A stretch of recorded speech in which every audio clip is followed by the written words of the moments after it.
আজকের রেসিপিটা আমার কাছে খুব প্রিয় তো বটেই, তার সঙ্গে সঙ্গে খুব স্পেশালও। আবারও একটা বাটা বা ভর্তার রেসিপি তোমাদের সাথে শেয়ার করছি। আজকের রেসিপি ফুলকপির পাতা বাটা বা ভর্তা। দেখো রেসিপিটা স্পেশাল হওয়ার কারণটা, নিজের হাতে কিন্তু ফুলকপির পাতা ছিঁড়ে এনেছি জমির থেকে।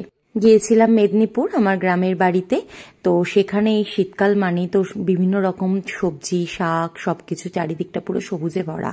তো সেখানে গিয়ে দেখলাম প্রচুর ফুলকপি, প্রচুর বাঁধাকপি। তো এই টাটকা সবজিগুলো দেখে লোভ আর সামলাতে পারিনি, একদম মাঠে নেমে পড়েছিলাম। অনেক রকম সবজি তুলে এনেছি, তার সাথে সাথে এনেছি এই ফুলকপির পাতা, একদম টাটকা দেখে যে এটার ভর্তা করে তোমাদের সাথে আমি শেয়ার করব। চারিদিকটায় খালি সবুজ শাক আর সবজিতে ভরা। দেখো আমার ভাই, খুড়তুতো ভাই এখানে হেল্প করছে, ও কিছু সবজি তুলে দিচ্ছে, নিজের হাতেও আমি তুলেছি। ছোট ছোট ফুলকপি হয়ে রয়েছে, সঙ্গে বাঁধাকপিও হয়ে রয়েছে, পুরো মাঠ সবজিতে ভরা।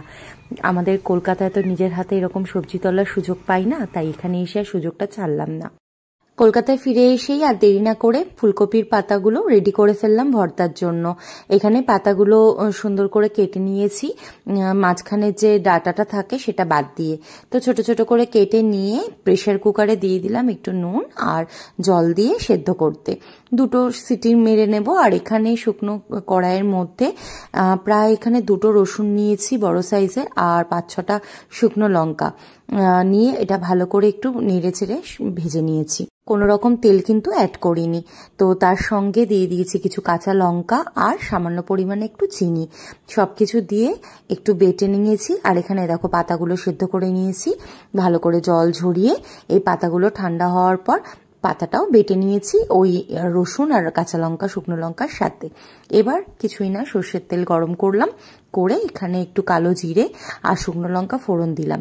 এবার পেঁয়াজ কুচিয়ে রেখেছিলাম, প্রায় বড় সাইজের 2খানা পেঁয়াজ নিয়েছিলাম, সেটা ভালোভাবে ভেজে নিচ্ছি তেলের মধ্যে।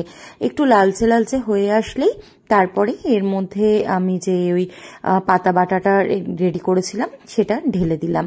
ঢেলে এবার কিছুই না, এবার ভালোভাবে নেড়ে চেড়ে এটা একদম শুকিয়ে যাওয়া অবধি, জলটা যতক্ষণ না শুকিয়ে যাচ্ছে ততক্ষণ নাড়তে হবে। দেখো এইভাবে একটু বেশিক্ষণ টাইম নিয়ে কম আঁচে নেড়ে যেতে হবে।